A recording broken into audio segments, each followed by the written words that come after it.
감사합니다.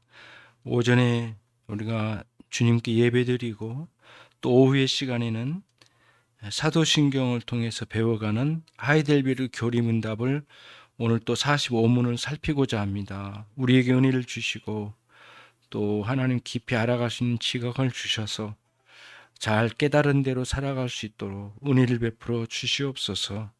예수 그리스도의 이름으로 기도 올리옵나이다. 사도신경을 우리가 하고 있잖아요. 사도신경 한번 같이 암송해 보시겠습니다. 또는 사도신경 찬송가 열어서 직접 보면서 한번 읽는 것도 좋을 것 같아요.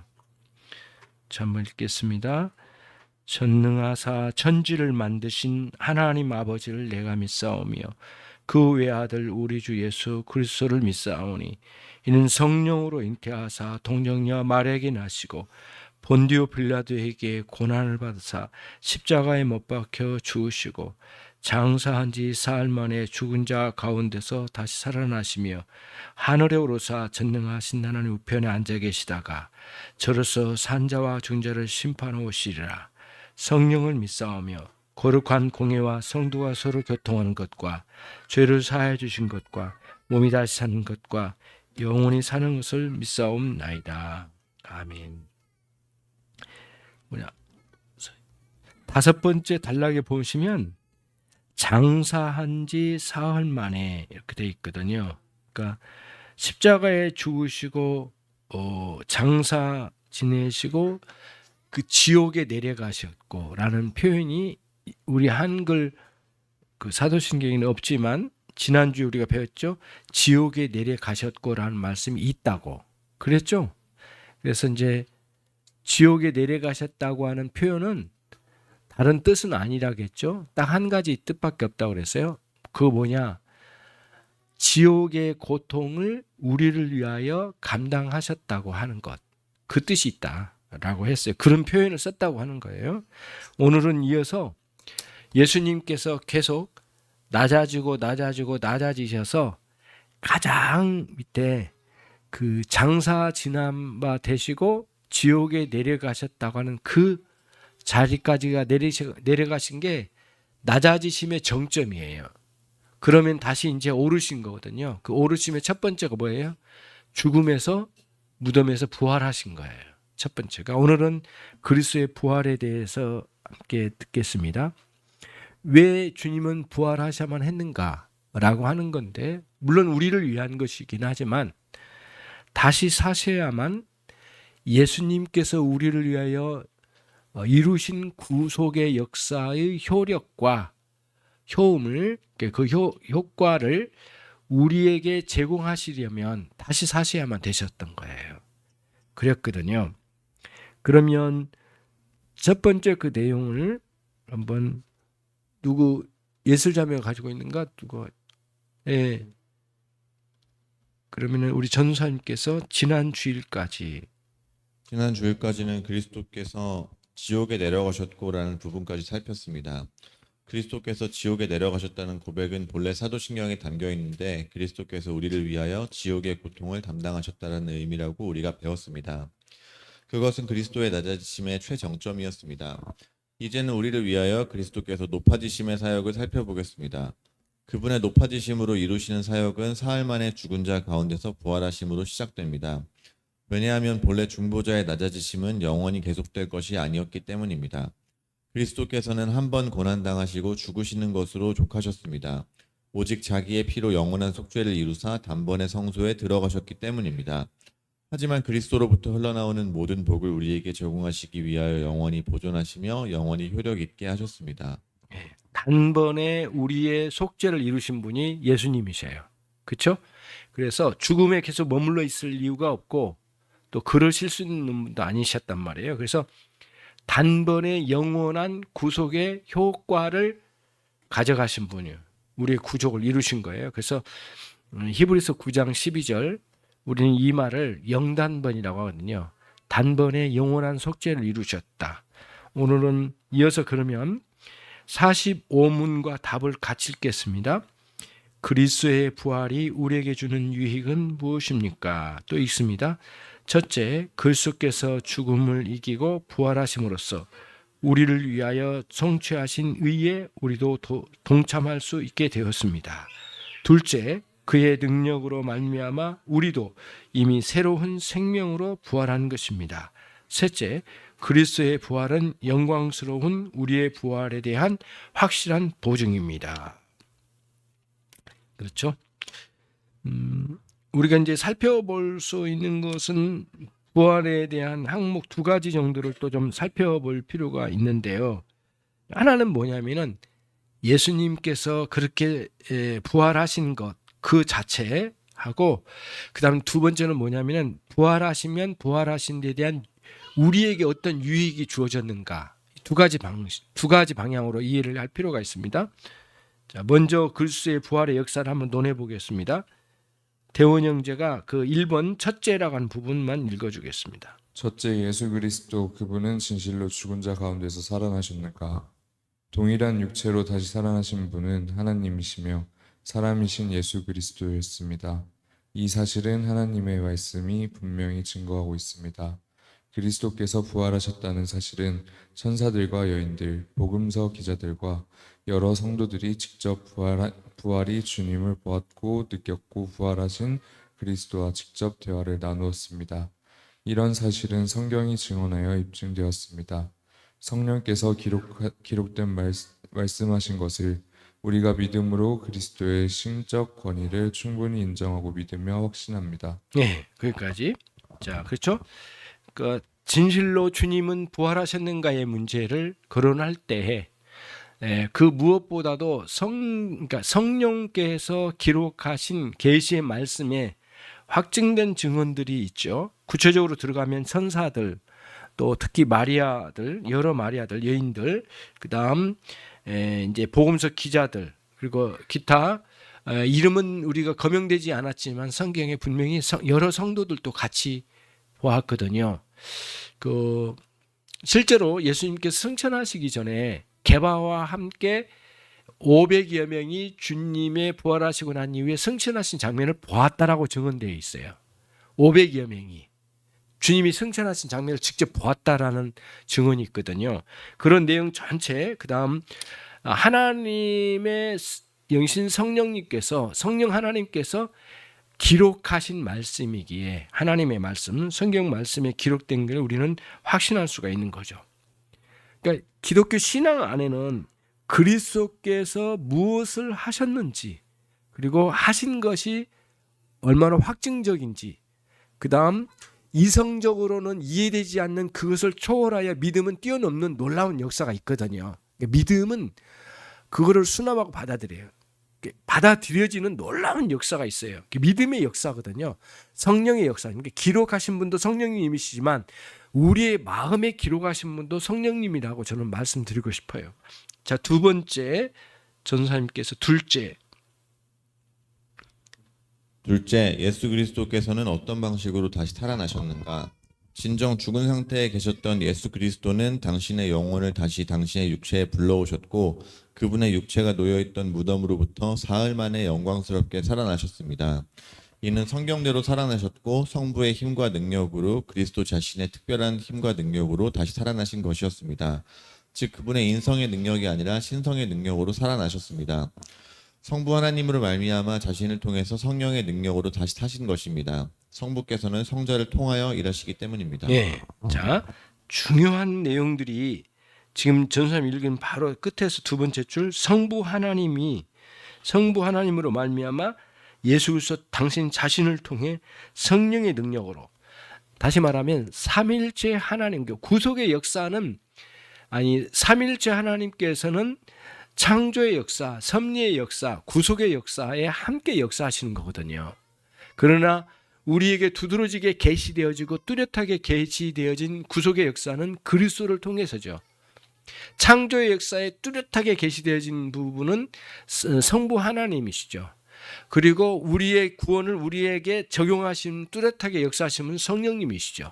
그렇죠? 그래서 부활의 역사도 성부, 성자, 성령 하나님의 역사하심이 거기에 이렇게 집약되어 있는 역사의 현장이라고 이렇게 보는 관점을 가지면 좋겠어요. 아무튼 성경의 약속대로 성부 하나님의 능력과 그 힘으로 그리스도 당신 자신이 특별한 능력으로 부활하셨다.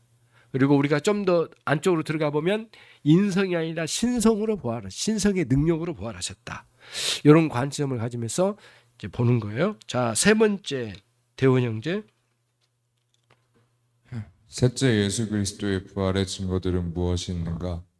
그리스도의 부활의 증거들은 곧 그가 많은 마리아들과 제자들에게 공개적으로 친히 나타나셨고 천사와 성령께서 성경의 저자들을 통해 그리스도의 부활을 증언하셨습니다. 심지어 바울 사도가 다메섹 도상에서 주님을 배웠던 사실도 일종의 증거입니다. 예, 좀 1번하고 조금 반복되는 거 없지 않아 있죠? 그리스도께서 부활하신 증거는 뭐 수도 없이 많이 있지만 우리가 집약해서 말씀드린 거고요. 자, 박스 1번, 답 1번입니다. 아까 읽었던 내용 중에 한 부분인데 같이 읽습니다. 첫째, 그리스도께서 죽음을 이기고 부활하심으로써 우리를 위하여 성취하신 의에 우리도 동참할 수 있게 되었습니다. 세 가지 점인데요. 이제 우리의 유익과 관련되고 우리에게 유익, 그러니까 그리스도의 부활이 우리에게 어떤 유익이 주어졌는가. 첫 번째 보겠습니다. 전사님께서. 첫째, 우리의 의롭다 하심을 위하여 부활하셨습니다. 예수는 우리를 의롭다 하시기 위하여 살아나셨느니라. 우리의 의롭다 하심을 위해서는 중보자의 부활이 필수적이었습니다. 그리스도의 부활이 없이는 그분의 보상이 완전하지 못했을 것이며 그분이 당하신 형벌도 유한했을 것이기 때문입니다. 그리스도께서 우리의 형벌을 담당하셔서 우리에게 그 보상이 주어지지 않고는 우리가 영원한 죽음에 머물러 있게 될 것이었습니다. 중보자께서 죽음을 완전히 극복하셔야만 비로소 그분이 우리를 죽음에서 구해내실 수 있는 것입니다. 그러나 그분이 우리 속에서 죽음을 몰아내시기 위해서는 그분이 먼저 그 죽음을 이기시고 예언의 말씀을 성취하셔야 했던 것입니다. 사망아, 내 재앙이 어디 있느냐? 스오라, 내 멸망이 어디 있느냐? 주님은 십자가에 달리셨을 때에 그가 남은 구원하였을 때 자기는 구원할 수 없도다라고 그리스도를 모욕하던 자들을 그리스도의 부활로 무너뜨리셨습니다. 만약 그가 사망을 정복하지 않으셨더라면 그분의 죽음으로 인하여 우리가 얻어야 할 은덕들은 베풀어질 수 없게 되었을 것입니다. 그분이 그 언덕을 입으시는 것과 우리에게 베푸시는 것이 모두 중보자의 직분과 사명에 속한 것입니다. 그리스도가 죽은 자 가운데서 다시 살아나지 않으셨다면 우리는 그리스도의 보상을 알지 못했을 것입니다. 사망이 있는 곳에는 죄가 있기 마련입니다. 만약 우리를 위해 보상하시고 사망의 권세 아래 그냥 그대로 주님이 계셨다면 그것은 하나님의 공의와 모순됩니다. 그러므로 우리를 위하여 완전한 보상을 우리에게 적용시키기 위하여 부활하셔야 했던 것입니다. 그리하여 그분의 공로와 공효로 말미암아 우리가 하나님의 심판대에서 의롭다 하심을 받고 구원을 얻게 되었습니다. 그러므로 그리스도의 부활은 필수적이었던 것입니다. 네, 그리스도의 공로가 우리에게 효과가 되기 위해서는 반드시 부활하셨던 거예요. 그런 원리 안에 있거든요. 십자가에서 대속의 죽음을 당하신 주님이시지만 주님께서 만약에 부활하시지 않으셨다면 계속 우리가 죽음에 머물러 있고 해방됐다라고 말할 수 없잖아요. 아무리 그렇다 하더라도 그리고 또 주님이 영원토록 그러니까 죽으시고 부활하시고 난 이후에 살아계셔서 오늘 우리와 함께 교제할 수 있는 길도 부활의 역사를 통하여 이루신 일이거든요. 그러니까 부활이 그리스도께 없다고 하는 것은 상상할 수 없는 일이지만은 우리가 이 부활을 통해 이런 유익이 있다고 하는 것을 살펴볼 필요가 있는 거예요. 그렇죠? 그래서 이렇게 이제 우리가 이야기하면은 모순이 좀 있는 거예요. 충분하지 않은 거예요. 예를 들면은 계속 말씀드린 거지만 그리스도께서 당신을 위하여 대신 죽으셨습니다. 복음이 거기서 끝나면 안 되는 거예요. 맞는 말인데 그런데 그 죽음에서 당신을 위하여 다시 사셨습니다. 살아계셔서 지금도 살아계시고 능력으로 충만하시고 모든 권세를 가지셔서 당신 앞에 계시고 당신을 향하여 은혜 베푸시기를 기뻐하시고 당신 기다리십니다. 그 살아계신 주님 앞으로 나오십시오. 이렇게 제시되는 게 온전히 주님을 전하는 것이지 주님이 당신을 위하여 죽으셨습니다. 예. 그러니 회개하십시오. 이 정도로만 끝나서는 안 된다는 거예요. 이런 관점을 좀 생각해 볼 필요가 있어요. 맞는 말이지만은 한편은 그렇다는 거예요. 예. 그런 점을 한번 생각해 볼 필요가 있고 답 두 번째 같이 읽습니다. 둘째 그의 능력으로 말미암아 우리도 이미 새로운 생명으로 부활한 것입니다. 그러니까 이것은 그리스도 안에서 보는 관점이에요. 우리가 그리스도 안에서 우리도 부활한 거예요. 자, 둘째 대원 형제. 둘째, 그리스도께서는 우리의 중생을 위하여 다시 살아나셨습니다. 우리를 의롭다 하심이나 우리의 죄를 사함은 중생과 새 생명이 없이는 충족하지 못한 것이었습니다. 에베소서 2장 4절에서 6절입니다. 긍휼이 풍성하신 하나님이 우리를 사랑하신 그 큰 사랑을 인하여 허물로 죽은 우리를 그리스도와 함께 살리셨고 은혜로 구원받은 것이라. 또 함께 일으키사 그리스도 예수 안에서 함께 하늘에 앉히셔서 이 땅에서 우리가 구원받은 신자로서 그리스도와 함께 그 구원의 은총을 누리게 하셨습니다. 예, 잘 보세요. 계속 함께거든요. 생략되긴 했지만 그리스도와 함께. 다시 말하면 그리스도 안에서 우리가 거듭난 존재예요. 그리스도 안에서 그리스도와 함께 부활한 자예요. 그리스도와 함께 그리스도 안에서 함께 하늘에 안침받은 존재래요. 하늘에 안침받다라고 하는 건 뭐냐면은 제사의 완성, 성취란 뜻이 있고, 하늘에 앉혔단 말은 뭐냐면 통치의 개념이 있어요. 그러면 저와 여러분에게 책임 권한 안에 있는 죄와의 싸움에서 이겨야 되고 싸워야 되고, 그 다음에 그 죄를 이기고 승리로 살아가야 될 책임이 있는 존재로서 그런 능력을 주셨다고 하는 거거든요. 그래서 그런 하늘에 앉은 바 돼요. 그러니까 그리스도 안에 있는 자는 그런 권세가 있어요. 하나님의 자녀된 권세를 주셨다고 했잖아요. 그런 권세가 이제 하늘에 앉힌 바 되심으로 확증돼 보여주신 거거든요. 그래서 그리스도의 부활은 우리의 부활이고, 실제 우리가 부활의 삶을 어떻게 살아간지까지가 담겨져 있는 내용이 되는 거죠. 그게 이제 에베소서 2장 4절 6절의 말씀이 가장 근접하게 증언된 말씀이라고 보여져요. 자, 거기 문을 좀 닫아주실래요, 집사님? 자, 그 다음에 답 셋째 같이 읽습니다. 셋째, 그리스도의 부활은 영광스러운 우리의 부활에 대한 확실한 보증입니다. 그렇죠? 주님의 부활은 우리가 언젠가는 육체의 부활이 있게 될 것을 확증하는 보증이 되는 거죠. 전사님께서 셋째, 그리스도의 죽으심을 통해 성취하신 그 은덕들을 보존하시고 우리의 부활과 영화를 보장하시기 위해 다시 살아나셨습니다. 그 은덕들은 의와 성령과 영생과 영광입니다. 하나님께서는 우리를 살리시고 영화롭게 하시기를 만세전부터 계획하셨습니다. 우리로 하여금 그의 아들의 몸 혹은 인성에 접붙여 그분으로 말미암아 생명이 나오고 그분으로부터 생명을 누리기를 원하셨던 것입니다. 사망이 한 사람으로 말미암았으니 죽은 자의 부활도 한 사람으로 말미암는도다. 그리스도께서는 이런 필수적인 이유들 때문에 다시 살아나셨던 것입니다. 죽으심으로 말미암아 육체로부터 분리되었던 그분의 영혼이 다시 그분의 육체와 연합하셨습니다. 부활이란 동일한 육체와 동일한 영혼이 재결합하는 것을 말합니다. 네. 그래서 우리들이 마음의 추구함이 어디를 향하냐가 중요한데요. 구원의 은혜를 누리는 것으로 초점을 맞출 게 아니라 이런 거예요. 구원의 은혜에 초점을 맞춘 게 아니라 구원의 은혜를 소유하신 그리스도께 초점 맞추는 게 중요해요. 그러면 그리스도 안에 거하는 우리들이 그리스도께 초점 맞춰야 되거든요. 그리스도 안에 구원의 은혜가 있는 거거든요. 그래서 여기서도 접붙여진다라고 하는 내용은 뭐냐면은 그분과 연합될 때 진정으로 은혜의 세계를 누릴 수 있는 생명력 있게 살아갈 수 있는 길이 열려지는 거거든요. 그런 차원에서 신앙생활할 때 뭐 그거나 이거나 똑같지 않아요. 절대 그렇지 않아요. 그게 지금 우리들이 분명하게 가야 되거든요. 예수님이 마치 우리에게 구원을 주시고 멀리 떠나 계신 것처럼 생각하는 게 우리의 잘못된 관념이라는 거예요.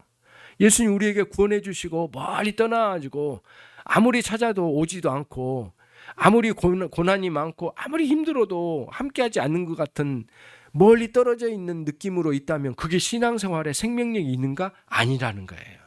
그래서 지금도 이후에도 영원토록 여러분과 저는 그리스도 안에 있는 신앙생활의 그 의미를 잘 파악하고 실제로 누릴 수 있는 사람들이 꼭 돼야 되겠어요. 그래서 예수님 밖에는 구원 없어요. 예수님 밖에는 구원의 은혜 없어요. 예수님 안에 있어요. 그래서 예수님 붙들어야 돼요. 예수님을 추구해야 돼요. 예수 그리스도와 함께 동행해야 돼요. 모든 문제를 그분께 가지고 가는 거예요. 철저히 그리스도와의 연합의 신앙생활을 생생하게 누릴 수 있는 여러분이 꼭 되시기를 바랍니다. 자, 그다음 대원 형제가 그리스도의 부활로 그리스도의 부활로 말미암는 위대한 결과는 다음과 같습니다. 첫째, 그리스도의 영광입니다.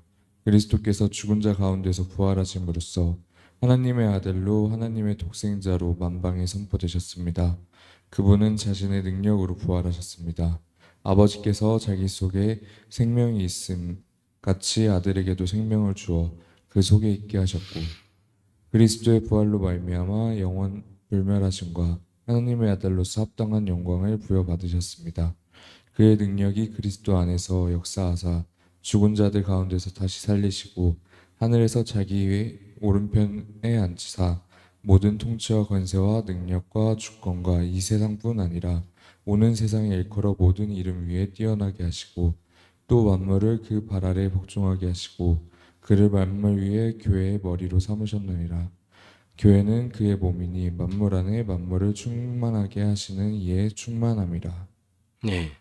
자, 우리들이 이제 이런 본문을 읽으면서 중요하게 다뤄야 될 것은 그러니까 하나님께서 그분의 능력을 그리스도 안에서 우리 안에 이렇게 행하실 때 이렇게 행하시고 다스리고 이렇게 하시는 것을 아는 것이야말로 참 중요한 거예요.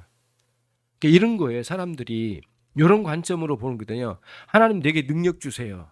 내게 능력 주세요. 내게 힘 주세요. 요 관점하고 또 하나가 있어요. 하나님이 이미 우리에게 구원의 능력을 베푸신 것을 아는 것이 더 우선이에요. 그래서 사도 바울은 곳곳에서 그런 내용이 많이 나와요.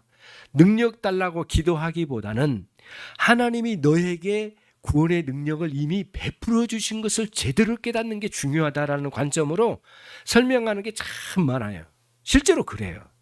그래서 구원을 어떻게 우리에게 베푸셨는가를 아는 것만큼 중요한 게 또 없어요.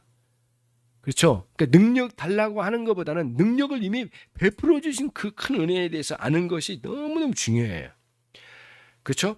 그런 관점에서 일단 그러니까 부활의 역사는 정말 위대한 건 뭐냐면 그리스도의 영광을 이 땅에 드러내고 보여주고 선포되어지고 만방에 공인시켜 주신 거죠. 자, 둘째, 우리와 관계된 열매는 여러 가지가 있습니다. 여기서 이제 둘째는 뭐냐면은 우리에게 어떤 그 결과, 그리스도의 부활로 우리에게 어떤 열매 결과가 주어졌는가라고 하는 거죠. 전도사님께서 둘째, 우리와 관계된 열매는 여러 가지가 있습니다. 일반적으로 그리스도의 죽으심으로 얻은 모든 은덕들이 그의 부활의 열매들입니다. 그분은 우리를 위해 얻으신 은덕들을 그분의 부활로 말미암아 우리에게 적용시키십니다. 그분이 죽으심으로 우리를 위해 얻어진 열매들이 그분의 부활로 우리에게 베풀어집니다. 그분이 단번에 얻으신 그 모든 축복들이 항상 베풀어질 수 있게 됐습니다. 그리스도의 성육신 이전에 존재한 교회, 즉 구약시대에 대해서는 그의 죽으심의 은덕들이 장차 일어날 그분의 부활의 공로와 공효로 말미암아 베풀어졌고 지금은 그 은덕을 그의 부활의 능력으로 우리에게 베푸십니다. 그리하여 우리를 위해 확보하신 열매는 우리를 위해 죄를 완전히 보상하셨다는 증거가 선포된 것입니다. 부활의 결과로 우리에게 성령을 주셨습니다. 이를 통해 우리를 중생케 하시고 영생을 누리게 하셨습니다. 끝으로 우리 모두 육체의 부활, 생명의 부활로 결실될 것을 보증하신 열매를 맺으신 것입니다. 네, 이런 열매가 있는 거죠. 그렇죠? 우리에게 죄사함의 완전한 보상, 죄에 대한 완전한 보상을 하셨다고 하는 확증을 그 그리스도의 부활보다도 더 명확하게 선포된 게 어디에 있겠느냐고요. 그 이상 어디에 있겠느냐고요. 그래서 예수님께 십자가에 죽으실 때 사람들이 굉장히 의아해했어요. 하나님의 아들이시라는 분이 왜 죽어야만 하는가? 그 다음에 아무리 봐도 저분은 죄가 없어 보이는데 왜 죄를 뒤집어 쓰고 죽어야 하는가? 요거에 대한 의문이 있었거든요. 근데 3일 만에 부활하시고 나는데 그리스도의 부활하심을 통하여 모든 의문이 다 풀렸어요. 이분은 하나님의 진정한 아들이시구나. 그러니까 부활하셨겠지. 그 다음 또 하나는 뭐냐면은 이분이 죽으신 것은 당신 자신이 죄가 있어서 죽은 게 아니라 누군가를 위하여 대신 죽으신 것이 맞다 라고 하는 확고한 믿음이 있었어요. 그래서 사도들이 거기서 완전히 성령의 충만함과 함께 그런 부활의 사실을 십자가의 주심과 부활과 승천을 세상에 막 전파할 수 있었던 것이었죠. 하나님의 선포예요. 증거의 선포. 그로 말미암아 부활하심의 결과로 우리에게 성령의 충만함을 부어주셨잖아요. 그렇죠. 부활하신 이후에 우리 주님께서 승천하시고 10일 만에 뭐예요? 오순절에 성령을 부어주신 장면이 이제 있는 거죠. 그래서 우리 각자 심령들에게도 예수 그리스도의 부활하신 그리스도께서 오늘 우리에게 영생을 주시고 거듭나게 하시고 영생을 주셔서 누리게 하신 거죠. 끝으로 이러한 우리에게 생명의 열매, 은혜의 열매, 은혜를 누릴 수 있는 것도 지속적으로 누릴 수 있는 것도 그리스도의 부활의 역사의 결과라고 봐야 된다라고 하는 거예요. 자, 마지막 지금까지 이 부분을 같이 한번 읽겠습니다. 지금까지 논의한 말을 정리하면 그가 죽은 자 가운데서 다시 살아나신 것을 믿고 바라볼 때 그가 하나님의 아들로 선포되셨고 또한 그의 인성이 하나님의 아들의 본성에 합당한 영광을 부여받았으며 또한 그가 우리에게 그분의 의를 베푸시고 그의 성령으로 말미암아 우리를 중생케 하시며 또한 그가 우리 속에서 시작하신 그 새 생명을 완전하게 하시고 그와 더불어 그분의 영광과 그 모든 복락과 영생에 참여하게 하실 것이 확실합니다. 살아계신 우리 주 예수 그리스도 안에 이 모든 유익이 있습니다. 지금 우리 주 예수 그리스도를 믿으십시오. 바라보십시오. 그분 안에서 영생을 누리며 그분과 함께 일평생 사귀십시오. 주님 감사합니다. 오늘 또 저희들에게 복된 진리의 말, 특히 그리스도의 부활하심을 통하여 주님께 얼마나 영광스러우신 일이고 또 우리에게는 어떤 유익이 주어졌는지를 하나님 살펴보았습니다. 이미 알고 있는 내용도 많지만 잘 정리되어 함께 나눌 수 있게 됨을 감사합니다. 우리의 삶이 그리스도 안에 있음을 다시 한번 확실하게 알게 하시고 그 확신 속에 한 주간도 승리의 삶을 살게 해 주옵소서. 그리하여 부활의 결과로 그리스도의 부활의 결과로 우리에게 주실 그 은택들을 한 주간 누릴 수 있게 해 주옵소서. 예수 그리스도의 이름으로 기도 올려옵나이다.